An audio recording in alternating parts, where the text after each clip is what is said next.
Hello, everybody, and welcome to the Cut to the Chase Bengals Blitz. We're back at it again. I'm your host, Chase Younts.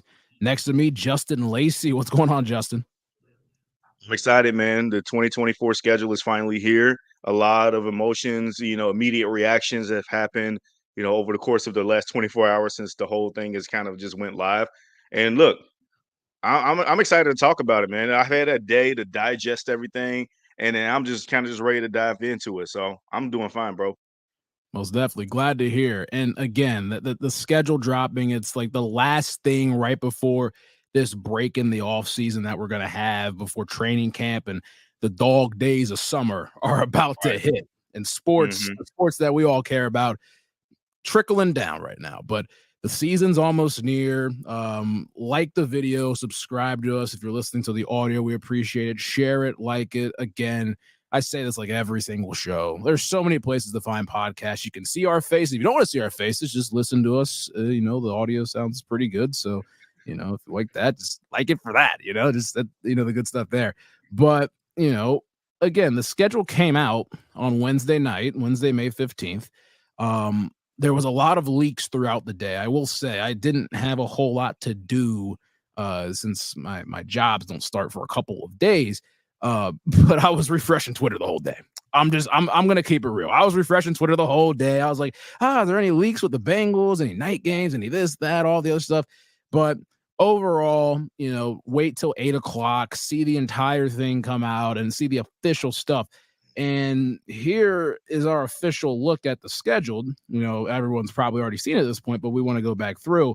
So, starting from the top, you got the Patriots, a week one game on CBS at home at Paycor Stadium. This will be the third year out of four actually 4 years out of five in the Joe Burrow era that the Bengals have started off with a home game. And they actually haven't started off the season under Joe Burrow playing a game outside of Ohio week one. They played it in Cleveland last year in that horrible game, but nonetheless. But you got the Patriots week one, the Chiefs week two. That's a huge one we'll talk about. The Commanders on Monday Night Football, and the Panthers on week four. So that's your September slate. October, you're looking at the Ravens, a 1:00 game at Paycor Stadium, and then the Giants, a Sunday Night Football game. Then you go to Cleveland, and then you've got the Eagles to round out the month of October. November, you're looking at the Raiders, a 1:00 game on CBS to go with that. And then you got the Thursday Night Football game against the Baltimore Ravens.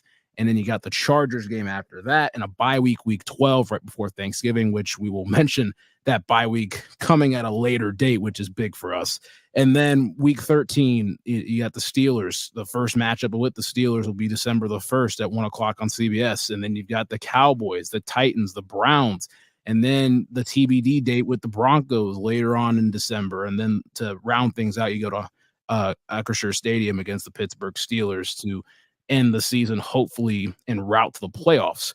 Now, Justin, we've kind of shared our thoughts a little bit behind the scenes and everything else, but what was the thing that just jumped out to you about this schedule? What were your initial thoughts about it? Yeah, for sure. And I believe the Bengals need to take a great advantage of the early opportunity to get out to a fast start here. It can't get no easier than the layups that you're being given in the month of September, and that's even with the included trip to Kansas City in week 2. I understand that that's more of like a coin flip game. These two teams have had historic battles over the last few seasons, Mhm. and even with the last game against Jake Brown and when Joe Burrow wasn't there, you still had a chance to pull it out in the end when the Chiefs were playing for something, a division title at that point, and you still had a chance to win that game. But nonetheless, you have an opportunity to rewrite the narrative of you getting out to a slow start for the last few seasons under Joe Burrow. Now, just change the momentum about it and then get out to this fast start. I'm seeing the Patriots at home to start the season.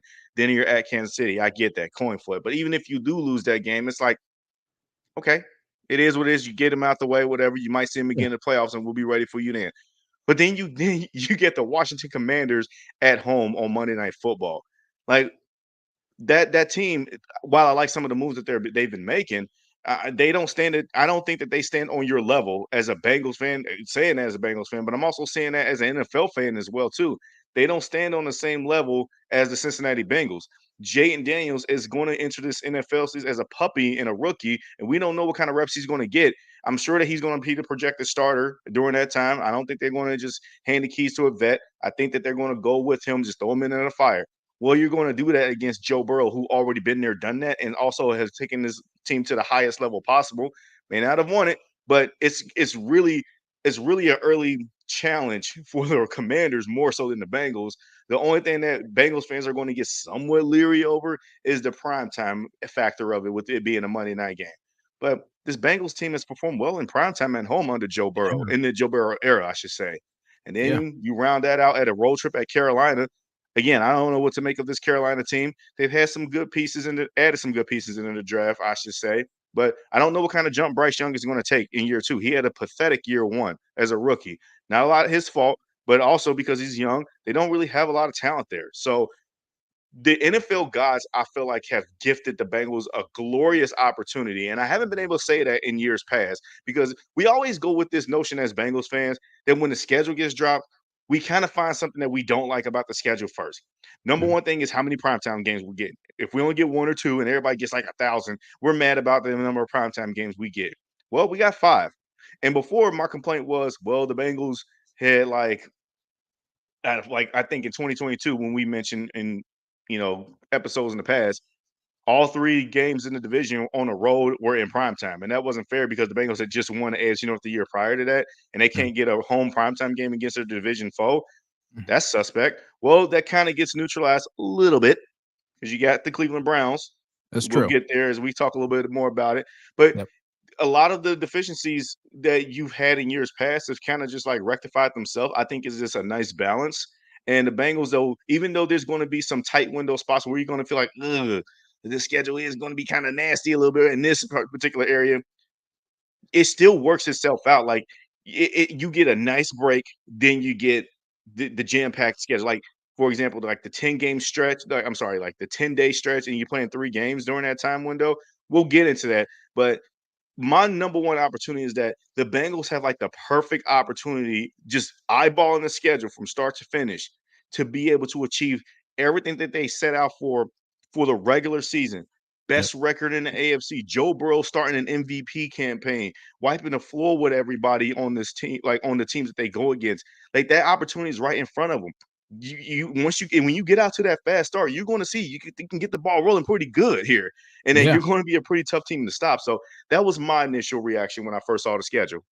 And the big thing about the month of September is the Bengals have a chance to go against, you know, three very young quarterbacks. If the Patriots Mhm, were to walk Drake May out, they could walk Jacoby Brissett out there in week 1. You know, they've had reports about Drake May's gonna have a long way to go, but there's still a long time before the season begins. But you're looking at the potential of they walk Drake May out there week 1, and then they also have a new head coach. There are, 3 new quarterback head coach duos that the Bengals are going to face in the month of September. Because then you mhm, also have the Commanders. If they walk Jaden Daniels out there and they got a new head coach in Dan Quinn. And then you also look at the Carolina Panthers. I know Bryce Young played last year, but it was a rough year for him. And then they will have Dave Canales over there, who came from Tampa as the offensive coordinator. So there's a lot of things that 3 of the 4 teams are going to have to, try to figure out in the early portions of the season. And Cincinnati, for the most part, has kept most of their core. I know Boyd and Mixon ended up leaving their, cornerstones of this run that the Bengals have had over time, but you still have Joe Burrow, you still have Jamar Chase, you're still probably going to have mhm, T. Higgins overall. So, I mean, in the offensive line, you've worked on that over the entire offseason. So mhm, the right. Bengals have to take advantage of this opportunity in the month of September. And by no short stance, they got to try to go 3-1 in this quarter of the season. It's going to be big for them. And then the Chiefs, again, like you mentioned, coin flip. There's a lot that could happen early season game. The Chiefs started off pretty slow last year. They had a lot of receiver woes and everything else. Maybe the same thing could Mhm, happen to start this season off. Who knows? But again, like it I like looking at the schedule, and the month of September is favorable for Cincinnati, and they have to take advantage of this to get off to a fast start for the first time since 2021, the year the team went to the Super Bowl. And stop trying to play yourself out of a hole in September and trying to get back to 500 in October. You can claw your way out of stuff and play those big games later on in November, December. So that's a big thing there. And you mentioned it already about the 2021 season. I understand that, it wasn't the ideal start, but people forget they did kind of start 3-1, if I'm not mistaken. Yep. 4-2, after 6 games, Mm-hmm. including a game that they could have won in Chicago and against the Green Bay Packers. They wiped the floor with Baltimore in M&T Bank Stadium that day when it was a 1:00 game, I should say. Mm-hmm. But nonetheless, like, that team hasn't started off bad that season. It was just the middle part of the season where they had those unexpected slumps. But you can argue that was still a young team figuring themselves out still, that they had to naturally grow to what they've become. And they grew up in a hurry that season. So you can sort of mirror that start too. And I understand that people are paying attention to Kansas City, like, oh, that's the number one eye-popping game early in the season. That's like, okay, you could lose that game. Sure, it's a coin flip game. But I'm thinking optimistic here at the start of this, thinking like, if the Bengals are serious about having championship aspirations to their team, to their name, they know they can handle business week 2, especially because the Chiefs got it tough early on too by starting off against both of the toughest AFC North teams, AFC teams in general, but two of the best teams in the AFC North. Week 1, Lamar Jackson at home, and then week 2 against Joe Burrow at home as well too. Like, dude, you got a tough slate yourself, man. So it's like, bro, it works both ways when it comes in the NFL scheduling, though. But also too, one of the more underrated things I really liked about the schedule release is how creative that these social media teams for these NFL awesome. They're just great. Like, I haven't found the one that I hated. You see the Chargers one? They were going. That was crazy. That was like, oh my God. The Chargers and Atlanta Falcons with the NFL Street. Those are my 2 favorite ones. Those were crazy, and the Bengals had a good one too with the youth team and stuff. That was pretty good. With the kids really drawing and misspelling. That was funny. That was good. That was good. I agree. Yeah, but still, that they're like, it's cool to see. The NFL schedule has really, instead of it just being okay, it's right here, it's on a piece of paper. It's a whole event. It is a whole event. It takes up a day, and it's in the build up and everything else throughout the week. What's been huge. But to mention that Bengals KC game, I mean, you're looking at big time week 2 football. It's mid-September. It's everyone's going to be watching all this stuff. Who wouldn't want to play in that? And plus, it really gives the Bengals something to like look forward to in regards where it's like, you know what, we got the biggest rival on our schedule is coming week 2. We got to gear up. We got to get ready. Like, we have to get right. We have to get near I won't say mid-season form. We got to get up, to pretty good shape to get this one and try to steal this one out of KC. But we'll move on to the fact that the Bengals do have 5 primetime games, and I'll put the games down at the bottom because normally in the past it's like, okay, we're talking about our 1 primetime game that we get 5, 6 years and it may get flexed out too. Exactly. They put that thing like week 13, like, we know the Bengals will be 4-8. We can flex it out and put it like 1:00 Fox. But stuff like this, the Bengals taking on the Commanders Monday Night Football.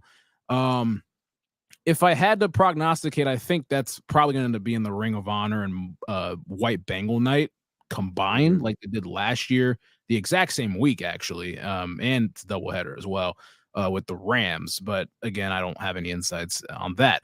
But you got the Commanders on Monday Night Football, September 23rd, week 3, at the Giants in the Meadowlands on Sunday Night Football, October 13th. We'll talk about that. At the Ravens Thursday Night Football, November the 7th, and then you got at the Cowboys Monday Night Football on December the 9th, and then the last primetime game on the slate versus the Browns on Thursday Night Football on December the 19th. For a team that went 9-8 last year, Joe Burrow didn't play, the last 7 games of the season. Jake Browning still kept us afloat and in playoff contention. Just overall, it shows the Bengals are must-see television regardless. When Burrow's on the field, Chase is on the field, Higgins, Trey Hendrickson, just the run that the Bengals made in 2021, how they rebounded in 2022, and what they were looking like in 2023 if Burrow and that crew stayed healthy. And that's another thing. There were a lot of like random injuries that happened last year with Burrow. Chase was hurt for a couple of games. Higgins was off and on. Hendrickson had to deal with this whole thing. Sam Hubbard as well. Cam Taylor-Britt was out for about a month or so.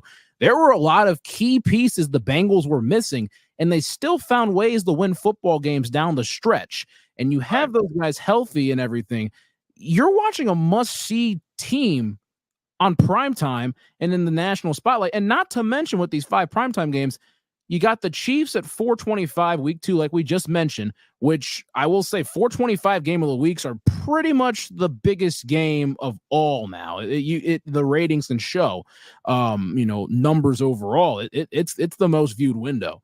And then you have your week 8 game against the Philadelphia Eagles, a 4:00 home game on CBS in the jungle, which to mention, remember in 2022 when the Chiefs and Bengals played that game, when the Bengals wore the orange on black, we ended up winning 27-24 and stuff.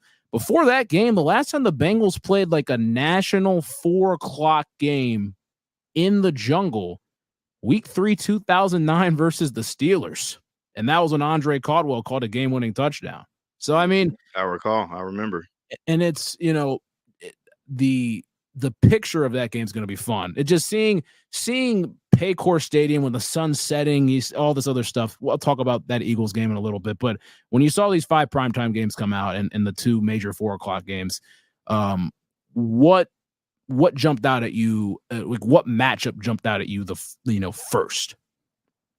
So how my mind sort of works when I look at primetime games, I usually rank them I used to rank them in this order as far as like what network that they're on. Yep. NBC is the Sunday night primetime. Yep. Monday night football, and then Thursday night football. Mm-hmm. Those how I ranked them in my mind, Yeah. with NBC being the most polarizing one. That's how I used to rank them. Yeah. But then you just mentioned something that doesn't get a lot of attention as it should be, kind of like a nationally televised spotlight, because when Jim Nantz and Tony Romo calls your game, everybody's watching that game. That's a big game. And the Bengals have 3 of them, I think, or 2 of them more specifically, with Jim Nantz and Tony Romo in that 425 CBS window. Yep. We already know Chiefs and Bengals. That has all of the makings of a classic matchup. It has a classic game. CBS, they want to protect that game for both Nantz and Romo, a lot like the Bills and Chiefs and other star-studded matchups on CBS and the AFC, just because you're always going to get a show. And the Philadelphia Eagles and the Bengals, I was thinking like that game was going to probably be on Fox or something, and to see that is also CBS, Nantz and Romo. That was a shock. I loved it. That was a great shock, though, but I love it too.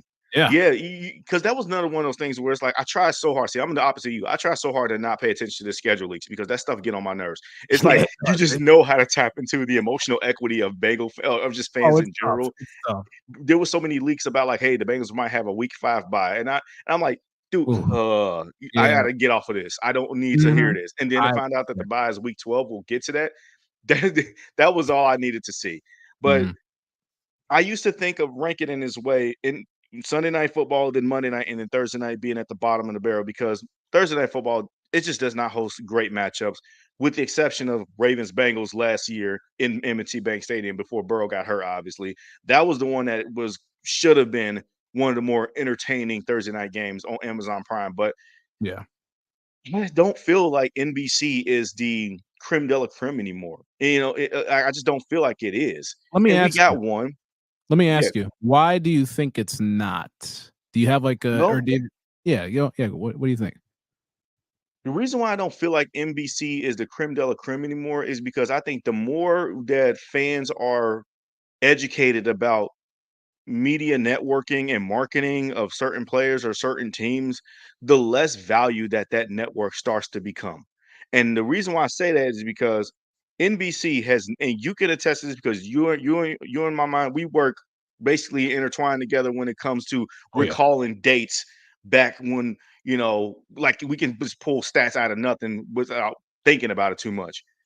The last time NBC showed up in Cincinnati prior to last year, Sunday night tilt against the Bills at home, they had, I don't really count the 2022 wild card game in Paycor as yet with the fumble in the jungle game, but the last time they've been in the Cincinnati on a Sunday night game was against Pittsburgh back in 2012 at home. And obviously, we lost that with Andy Dalton, but that doesn't sit well with me because the Bengals have fielded great, like they've fielded competitive teams over the times, Mhm. and yet we couldn't get a home primetime game on Sunday Night Football.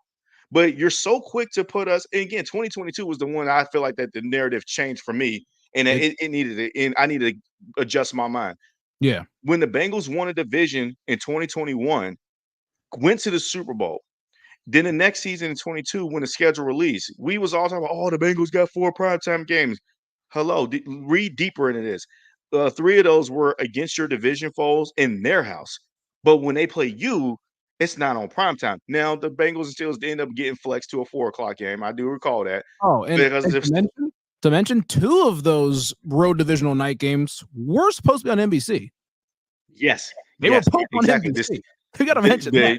And to because they mention, we love played going. the Super yeah. Oh, they do. Oh, they do. And we played the Super Bowl on NBC as well. So it's not like NBC didn't have enough coverage of us before. Mhm, They saw us play the biggest game in sports on that mhm, network. So they knew about it, you know? But yeah. continue.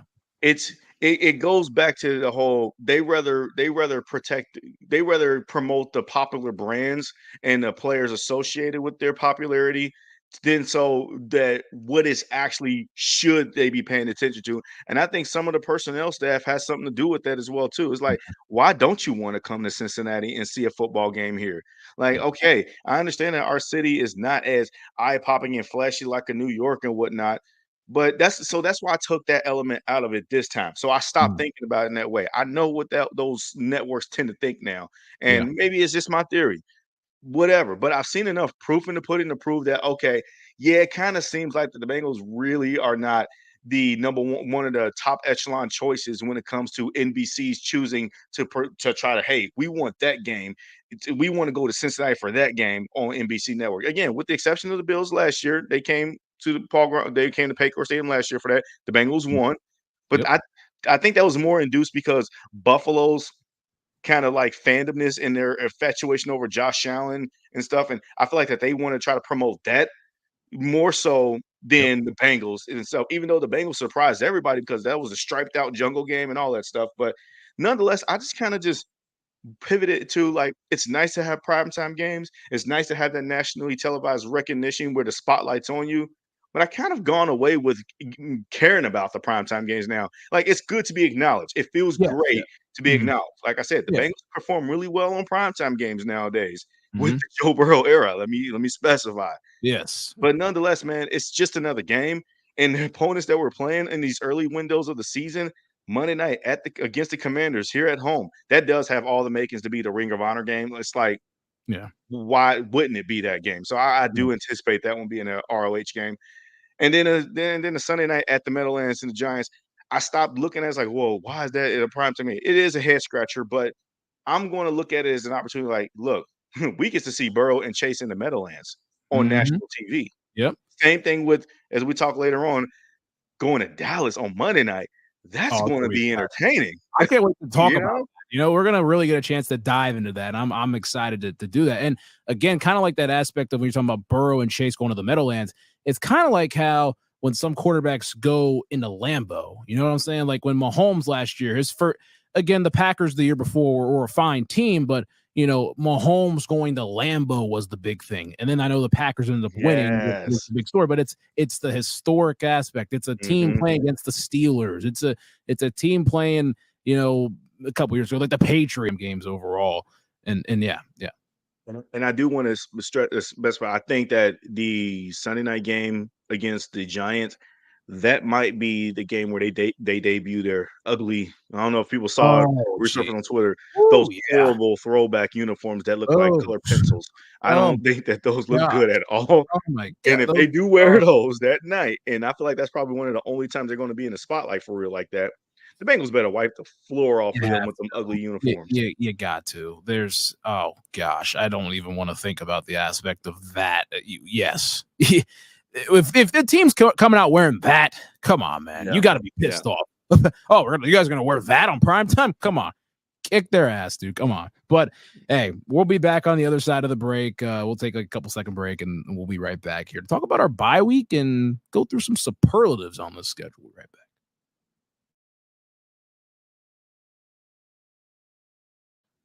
All right, back here on the Bengals Blitz.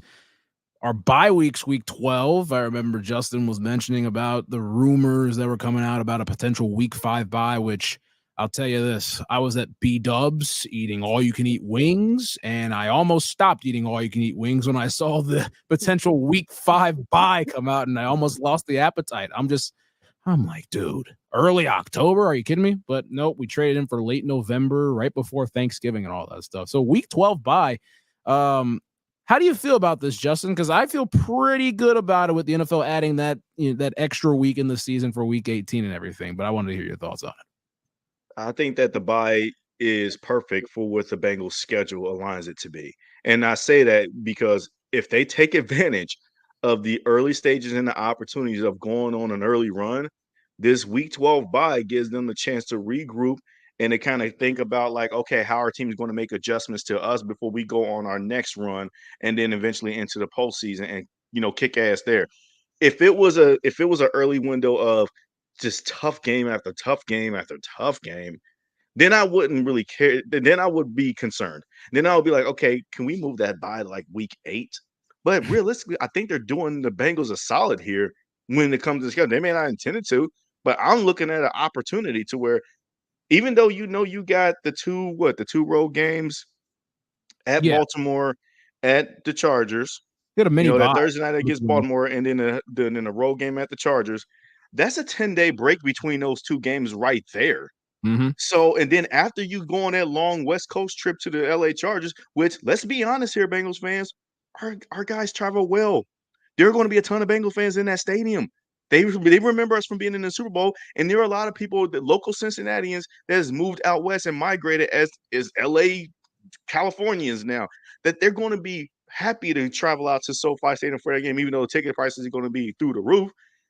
And then you get your bye week. So it's almost like you got 2 buys in 1 week. And it seems like that's the Yeah, opportunity that I'm looking at here. And then you go into that stretch of where you're playing 3 games in 10 days and whatnot. We'll get to that as well too. But yeah, I think yeah. the bye week really kind of sits pretty for how the Bengals have their schedule lined up. Do you want to have it a little bit earlier, like week 8 or week 9, like split down the middle between first half of the schedule, second half? Sure, maybe, but this is thinking like best case scenario for the Bengals. If the Bengals go on a run, they're not suffering as many injuries, catastrophic injuries, so to Mhm. speak, even though you're going to have some injuries here and there. So you're going to Yeah. get dinged up. It's the NFL season. It's going to happen. But nonetheless, I think that you will be fine going into the bye week this late in the season. I think it's good for them. And that's actually very interesting now that you look at it. I know we've talked about 3 games in 10 days from December 9th through December 19th, but we mentioned that extended bye between the Ravens and the Chargers. If you're looking from November 7th all the way past the bye week, the Bengals are going to play 2 games in 23 days. Yes. And it kind of Yes. balances itself out because of the 3 games in 10 days and 2 games in 23 days. So it's kind of like, okay, we're going to ramp you up and all that stuff. But it is really interesting. That is something that people haven't really had a chance to look at in that regard, that the Bengals, like that month of November, there's not a lot of football being played for us. November 3rd against the Raiders, November 7th against the Ravens, and then November 17th against the Chargers. 3 games in that 14-day time frame, and then you got 2 weeks off. So it is Mhm. really interesting how that is, in how they scheduled it out and everything. And again, you could take advantage of it and try to take that rest after a short week against the Ravens, go out west, you have the travel and everything else. You've got more time to formulate how you want to do that. And then you take on the Chargers, and then once we're done with this, we've got to bye. We got to gear up, have that little break, and then we take on the Steelers, and it's time to grind the rest of the scheduled out. So again, the schedule makers in that regard, from at this moment, it looks like it's been a pretty good break overall for Cincinnati. And I do want to mention this, all right? So, if you have any more comments before we move on to superlatives, say them right now, because these superlatives, they're going to be something. Yeah, I kind of want to go into the superlatives because I feel like that I'm gonna spoil the teasers of the superlatives. So no, we going into that now. We're going to go right now. All right, cool. So, with this Bengals schedule, we already mentioned 5 primetime matchups. 2 of them additionally are going to be the 4:25 games with the Chiefs and the Eagles, and you got a bunch of 1 o'clock games here and there. The matchup that you're going to want to have your popcorn ready. If there's one game on this schedule where it's like, I got to get my bag of buttered popcorn, I'm going to sit in front of the television, I'm going to have the TV up all the way, the surround sound. What game is it? Look, man, I understand our history with this team, but it's the Dallas Cowboys on Monday Night Football, Week All right. 14 for me, and the All right. reason for that, again, I know that the history shows that we haven't beaten the Cowboys since what, 1988. We haven't beaten them entirely since 2004, and that was at home with Carson Palmer and company in this first season starting. But this Bengals team operates differently under Joe Burrow. Like none of that stuff really matters about history and performance. Yes, they should have beaten them week 2 in 2022 against Cooper Rush, but that was attributed to a bad slow start. I mean, it is what it is. But if we're anticipating the best Bengals team, they usually play their best football around December and January. And week 14 just spells like, yeah, I think the Bengals will be playing some of their best football. And why not do it on a nationally televised stage in Dallas? Again, another entertaining place to where everybody's going to watch the Dallas Cowboys. They're the most talked about team in all of sports, not just football, but all of sports. The brand associated with the Dallas Cowboys looms large. We know all of this. But the Bengals being able to show themselves like, hey, we are really here that's what I can't wait to see. And that's where again, this Joe Burrow, this Jamar Chase, that game had a lot of vibes to be like, if you remember back in 2019 when they were at LSU and that LSU went on that dominating 15-0 season, winning the national championship. That week 2 game in Austin, Texas. Yep. That was supposed to be the early game that everybody thought Texas was going to show the world that they're back and all this, and that the LSU Tigers they were there, but nobody really didn't know about them yet.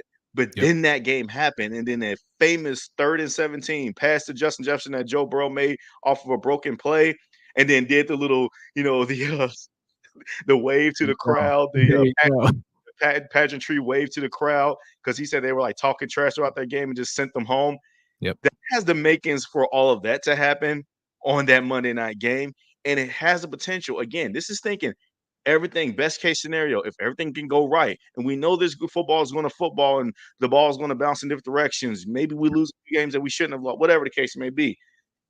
But that game right there has the potential to be the signature MVP performance for Joe Burrow.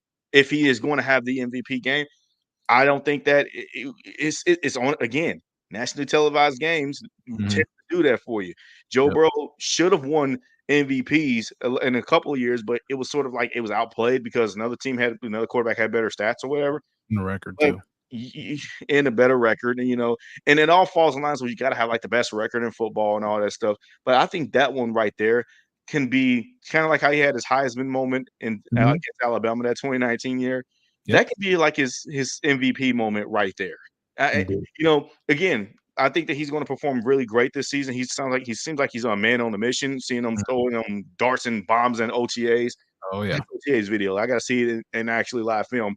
Yep. And I think he's going to be really juiced up and ready for that. Oh, 100%. And you know the old saying, everything's bigger in Texas. That game's going to be very big in Texas if the ball bounces the right way for the Cincinnati Bengals. For me, I want to go to this game really bad, but with being a college kid, probably not going to be able to afford it because ticket prices are pretty high. That Philadelphia Eagles game, man.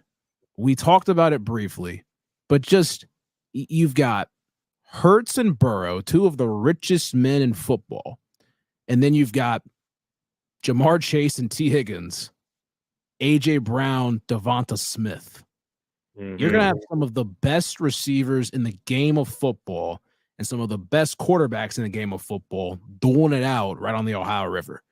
And I think I want to, obviously I think a lot of us thought it was going to be a night game, but when you're in, when you're in the Midwest and this is, end of October, near November, daylight savings time, all this stuff, is about to happen and all that. You're going to see the game in the light in the first half, and it's turned to a night game in the second half. Mm-hmm. That's what I love about That's what I love about the 425 windows, man. The aesthetic of the picture is going to be awesome because because maybe that's the game the Bengals where they're orange. There's a lot of aesthetic that goes with this game where it's like it's two really good teams going against each other.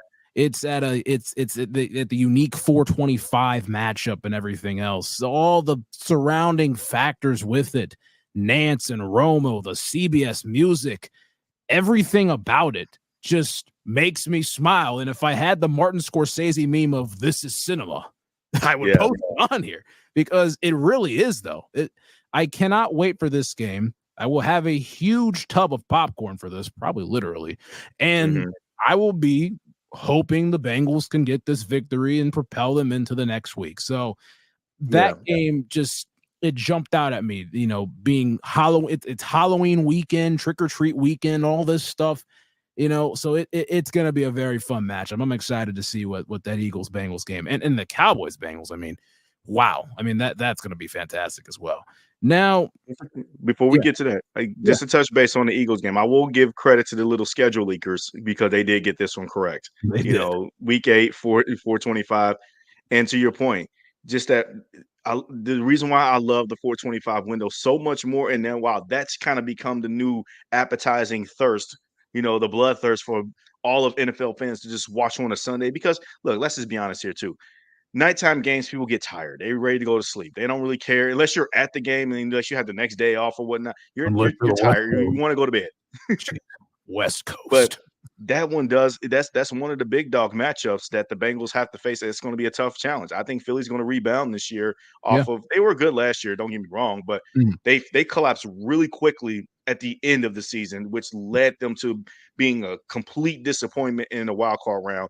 And I don't know how the season's going to really go from to the tail end of that, but that's going to be one of those games to where it's like it's going to be a dogfight. And if I'm not mistaken, I do believe that in 2016 when we last played the Eagles at home, they did wear the orange jerseys and black pants. I'm willing to bet that they're going to probably do that again for this matchup, just because for aesthetics purposes, you kind of like that feel, and it's going to make for must see TV. Like you said, Jalen Hurts, Joe Burrow, these were two of the quarterbacks in the 2020 draft that went to the Super Bowl, didn't win it, but they went there, and they still fielded competitive teams even afterwards. So I'm with you on that one. And I do want to sneak an honorable mention in there because I know people that's going to listen are going to be like, "Well, what about the Chiefs?" Like, bro, okay. We've gotten to me, it's just another game, but it's week 2, number 1. We're not playing them at their best, and they're not going to be playing us when we have things figured out at our best. But it is going to be a great game to be like, okay, we got to muscle up because it is the Kansas City Chiefs, and the Chiefs know that the team that gives them the most problems is the Cincinnati Bengals, and that gives them the most worry of being able to challenge them for championship pedigree in the down the line as well too.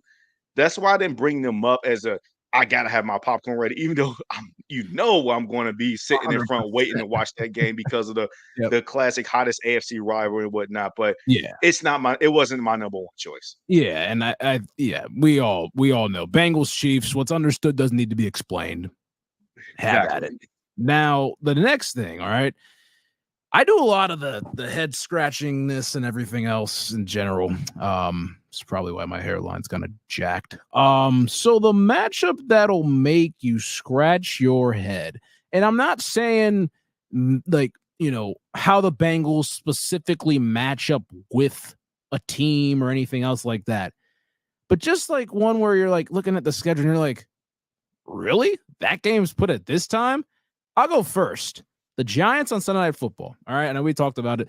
Burrow and Chase going to the Meadowlands. That's going to be a nice picture and everything else. Do not get me wrong. It's going to be fun. But, obviously, I hope the Giants don't wear those hideous uniforms. But it, it just it's so weird because these are two teams that didn't make the playoffs last year. The Giants regressed in an unbelievable state. They lost Saquon Barkley, who was their main chess piece and the main light that they had in New York. And you know, the Daniel Jones or Drew Lock, we don't know who's going to be the starter. Apparently, we have no idea. I know they got Malik Neighbors in the draft and everything, but this Giants team, we have no idea what they're going to be. And they had that fall off, you know, from 2022 to 2023, and a lot of people thought that 2022 run was a fluke. I will stand by that completely. That I thought that was, I don't know, but it's just odd to see the Bengals and the Giants on such a highly coveted network like NBC and Sunday Night Football, and Tirico and Collinsworth on the call. And it's like Burrow versus Daniel Jones, Drew Lock. It's like a lot of questions on the Giants. There's questions on the Bengals side, don't get me wrong, but there's question marks galore on the Giants side, and you're just like, right. what is going to happen with this? You know, and if you know, it's hard to get a picture of it. The last time the Bengals played a game in New York against the Giants, Monday Night Football, 2016, it made more sense. Eli Manning, Odell Beckham Jr., the Bengals are coming off the 12-4 season and all that stuff. It's a big night game for a small market team in the big city like New York. That's what they're doing with this right now. The Bengals obviously having more success in the last couple of years than they did back then. It's just really confusing on why the Giants most certainly. Justin, I'll pass it over to you. I know we've had conversations about this game and everything. I love the Meadowlands aesthetic and all that stuff with Burrow and Chase going in there. Yeah. Just puzzles me a bit. But what game puzzles you in that regard? For me, it's the Washington Commanders Monday night at home against the Bengals. Even though Monday Night Football, it's almost like I don't know what their parameters are as far as like what will contemplate as a qualifier for getting a particular game on Monday night. Mhm. I don't know, but similar to what you said about the New York Giants, this is a lot like I'm going to say about the Washington Commanders too. I just feel like that. Well, you got to have a primetime game somewhere for Burrow and Chase at home. You know, whereas certain teams, certain other entertainments is being protected by other networks and whatnot, and maybe this is just fills the spot here. It is a Mhm. head scratch to me because I feel like that this could have been another standard 1 o'clock game. It does, like I said earlier, has the makings of being the Ring of Honor game. However, who says you got to have the Ring of Honor game on a nighttime game? It can be on a 1 o'clock game when you have it at home. And too much to the chagrin of what you said, well, here goes my reasoning for why I said that the value of networks on primetime television is just kind of thrown out the window to me at this point because I think that the marketability of the New York media and all that stuff really just kind of just taken over as why NBC probably chose that one as a primetime slate. I Yep. do also feel like that if that Giants game was further down the road in the season, like take that in the Cowboys and switch them places as far as like scheduling goes. Put the Yep. Giants at week 14 and then the Cowboys at week 6. You're going to see that get flexed out by that time. Oh, I'm yeah. pretty sure they're not going to Yeah. keep it on that network. No. But it's early slate in the season. We don't know how these teams are going to really kind of start. Like we don't know how both teams are going to officially cement themselves. You know, when they work through their ebbs and flows or whatnot. We think in best case scenario for the Bengals with the fast start, I should say. Mhm. But the Giants doesn't make any sense. So I tend to agree. I really agree with you with that one. That was actually going to be my number one choice, but we talked offline about saying that, Yeah. you know, let's not be one of those podcasts or one of those co-hosts and hosts and whatnot that just kind of just says, "Oh yeah, I agree." We just got to be a So little bit different. So I'm so going to am choose the I. Commanders because that's one that I'm thinking like, why that slot? You know, I mean, is again Yeah. another one of those things where it's like you can't take any one of our division home games and put them on his Monday night slot early in the season like that. Like Yeah. a Monday night against Cleveland in the Bengal Stadium this time. You know, Mhm. I would have enjoyed that. Uh-huh. But, Or the but, Ravens, but, you could have done that. I but mean, I think that also too, again, this being a recipe for the Ring of Honor night, I think they're really wanting to make sure that the Bengals fans have the best experience for this game and you want all Bengals fans, you'll have some specks of the other team's opponents fans. Look, we're in a traveling age nowadays where going to other team stadiums is just the norm now. yep. But Usually when the Browns play good football and they come play the Bengals, their fans travel too well. Most of them live in like Southern Columbus, Northern Columbus. There's still Yep. Browns fans that live in Cincinnati, and Yeah. they tend to populate our stadium up quite a bit over the last recent years. So, but Yeah. for me, it's the Commanders. That's to be the head scratcher for me. Commanders, and the thing is, the reason why they're probably doing this, Jaden Daniels, Joe Burrow, the last two LSU quarterbacks to win Heismans and all that stuff. So that's big thing there. Ring of Honor potential. Again, like last year, the White Bengal night was on week 3 Monday Night Football against the Rams. Mm-hmm. You could possibly see them do that. A stack would be very interesting with that, with the Commanders in their burgundy or whatever color they are with our all white. But that's another story down the road. Moving on, you look at the game that can make or break the season / expectations. Again, the Bengals haven't played any games yet. We don't know what it's going to look like week 10, 11, 12. We don't know any of that stuff. But if there's a game with the expectations that you have potentially, like if you're thinking, okay, best case scenario, this, and this, what is there a game on the schedule that you can pinpoint where it's like, things can be altered. Things can go north, south, whatever. Is there a game on the schedule that you have circled at the moment? The game for me, I have 2. Okay. And it was teams that we've already brought up before, and they're both NFC teams. Well, technically I have 3, but we're going to save that one here for another superlative that we got that. want to discuss. We're on the same level. But, obviously the division games are obviously going to be make or break moments because the Bengals, they need to play better football in the AFC North. And they understand by looking at themselves in the mirror like 1-5, that's atrocious. We can't do that again. So any one of those division games at any given point can make or break the season if you don't win enough of those. Let's just say that from there. And it really can be the defining moments. Like if you don't win enough division games, it ain't going to matter for what I think these 2 teams, I feel like that could absolutely be the make or break season of expectations right here. Because like you said, it's hard to define that moment. It is. When no games are played. When the games are played, that game tends to find you naturally. It does. But I am going to point at the Philadelphia Eagles as the first one for me. And that's another one of those games where you kind of picked to say like, hey, this is the one that you gotta get your popcorn ready for. I agree. I'm sitting right there front and center because this is the one of the litmus tests of the season to where I think you're going to have 2 of the best teams in the NFL just throwing haymakers at each other. It could be a preview of a Super Bowl matchup if things go well for both teams. I'm saying that lightly because I don't want to get my hopes too high. But this is the early litmus test that I would say, other than the division games, I will point that out. And then the other one is the Dallas Cowboys. And then for the mention that I said before is that if you play your cards right, and if the season goes, performing at them really well like you want it to be, that's the game to me that really can put a signature stamp on. It's like, all right, we got the Cowboys hurdle off of our back.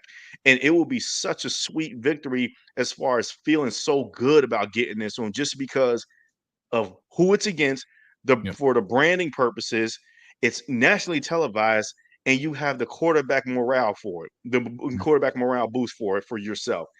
That's what I'm talking about. That's the game that just intensifies the signature expectation for me personally, that I feel like that will make or break the Bengals mojo in that way. Like the Bengals is really, really alive, and they are going to be a force to be reckoned with for the duration of the Joe Burrow career and beyond that as well too. So, I mean, I know I'm putting a lot at stake on those 2 games there, but my mind's just telling the trends that way. It's like it happens. the Bengals will start getting in that respect for real. Like, and it starts with the Dallas. Not saying it starts with, but it's really the Dallas Cowboys Monday night game that really can kind of hone in that for you, and you can control that outcome by going in there and winning them and beating them to a pulp or whatnot. Yeah, and honestly, with all of these games for the Bengals, you can go on ahead and say, okay, there's a big game here, so it's like this is a huge game for this reason that can make or break our season. And then the other games that are, some of the 1:00 games that aren't necessarily being talked about that much. If you lose one of those games, like, okay, this could make or break our season. You can go down the list for every single game possible in that regard. Now, I will throw it to this. All right, I got a couple that they're all in that middle of the season look. The Raiders after the Eagles game, because again, if Cincinnati, like last year against the Bills, the Bengals came off that high against Buffalo on Sunday Night Football, having your first SNF win on NBC and all that stuff. Then they play the Texans and then, look good to start. And then the Texans went in there and they stole victory against you. And, you go the next, a couple of days later and play against the Baltimore Ravens and the season just kind of goes in shambles. The Raiders, you play a home game after the Eagles. You cannot take this team lightly later on down the stretch. It's kind of sandwiched in between two big games like the Eagles and the Ravens. You can't take that team lightly, and then you go on a short week against Baltimore. Then how you rebound against the Chargers after the Baltimore game, potentially, because that game's going into the bye week. It's the first game in 10 days, and then you have 14 days off after that. So it's that one game that kind of, it's the balancing of a Rift Valley, if you would. It's that thing that's right in the middle, and you have to win that game. Teeter-tot and all that stuff.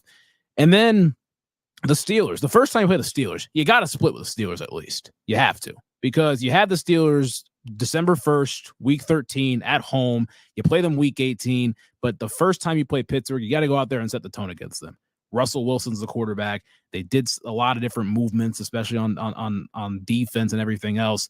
But that's one where it's like it starts the month of December, the time where the Bengals really, really seem to lock in over the last couple of seasons, and you have to start the tone off with a big home victory over your division rival in Pittsburgh. So, again, we don't know any of the results or anything. There's no games been played, obviously. So it's just that Justin knows what I'm talking about. We have that mind frame, that mindset where it's like you can kind of feel, this game and all that stuff. And some of those games find you when you have a certain record. Those big games will find you on the schedule later on down in the season. So that's I will also say another honorable mention. The Tennessee Titans might be one of those teams too that might get better as the season goes on. And that team that you playing the Tennessee Titans with Brian Callahan, all that stuff, after that emotional game against the Dallas Cowboys, and you pull that out, that might be a recipe for a letdown. You never know. Like, again, the AFC South, the AFC North is not the only division in football that got better. Even though they were the best division in football, the AFC South is another one of those divisions. I feel like that's got better too. And ain't this just the Houston Texans? Everybody's crowning them early and often right now, but hey, they got to go out there and prove that they can play a first place schedule and they can repeat as division champions. The Colts have gotten better. The Jaguars still got Trevor Lawrence, even though they melted down last year. I don't expect them to regress that much. And then the Tennessee Titans made a lot of moves in the offseason. And you would like to think that Will Levis will probably take a nice little jump. He showed some flashes and promise last year. So that can be a sneaky good one. That can kind of be like, all right, this might be something here. And you got the Titans later on in the season with Brian Callahan and that crew starting to figure things out and everything. So that'll be big. And it's sandwiched right between the 3 games in 10 days before you have a big Thursday night football game against the Browns. Can't get lost in the sauce. And you can't forget about who your former offensive coordinator was in Brian Callahan. But we go down to the last game, all right? The game that makes your blood boil the most. Now, I'll start it off, all right? We have the same team. I think we have different weeks, but it kind of parlays in the same thing. Week 5 against the Baltimore Ravens, everything about the Ravens pissed me off. I think if you've watched the show long enough, everything about the Ravens pisses us off. Now, again, we respect them as an opponent. They're very good team and all that stuff. And Lamar Jackson's very good quarterback. They have a lot of really good players on their team. But you play them week 5, 1 o'clock game, CBS. You got to take care of business. That's the bottom line. They walked into Cincinnati last year, week 2, and they took a victory 27-24 against a not healthy Joe Burrow, and we had to battle back after first half stalling on offense and everything else. Hopefully the Bengals can kind of find the pep in their step and get a big victory week 5. But this game makes my blood boil the most because we have not had a chance to play this team at night at home with the crowd and everything else. But again, you have to take care of business when when it's scheduled. You have to take care of that. But there's been opportunities to play this team at night, especially against Lamar Jackson. The last time we played them at night in Cincinnati, we played them fumble in the jungle in the playoff. In the jungle game. And actually the last time we played them in the regular season at night at Paycor, 2018 week 2, AJ Green had 3 touchdowns in the first 16 minutes of the football game. Oh yeah. Lamar Jackson played in that game a couple snaps as the Wildcat quarterback and everything else. So he technically has played a road night game in Cincinnati. But again, digress. But it's weird how they do this. But then I know we shift to the second game, and I'll let Justin have this note.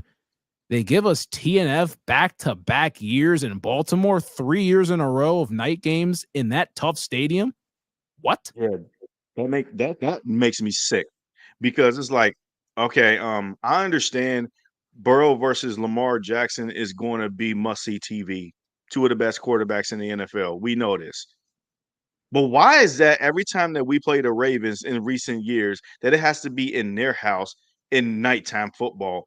Whereas when we play them, like you said, when we play them and have the opportunity to flex this game, the early game, week 5, when you know both players are going to be on the field, why is it that we got to play that at 1 o'clock in our house? Again, it's one of those things that just makes me sick to my stomach. I do expect the Bengals to take both games seriously, and it's almost like identical to the year to date that for both Thursday night games in Baltimore was like really similar, like date wise. Yep. And so I expect the team to be really geared up and ready for it. But it's one of my that's one of my if I had one complaint about the schedule, it's that game.